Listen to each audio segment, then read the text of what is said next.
डोंबिवलीतील दुर्घटनाग्रस्त भागात search operation आता थांबलेलं आहे। सकाळी पुन्हा नव्यानं सर्च ऑपरेशन राबवलं जाणार आहे।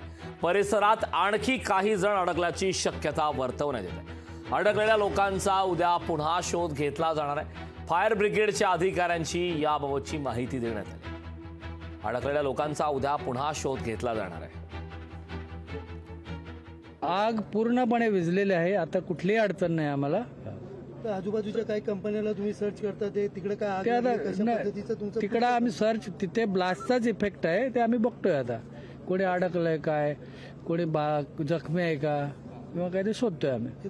सर्च ऑपरेशन चालू करतोय आम्ही आता। असं कंटिन्यू राहणार की थांबणार सर्च ऑपरेशन? आता रात्र आहे, थोडा आम्ही शोधतोय लाईट वगैरे चालू करून, आणि सकाळी मग पूर्णपणे सर्च ऑपरेशन चालू आहे। एकूण किती बॉड्या बाहेर काढल्या?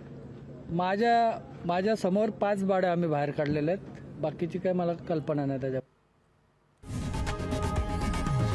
लोकशाही मराठी ऐका, पहा, जागरूक रहा।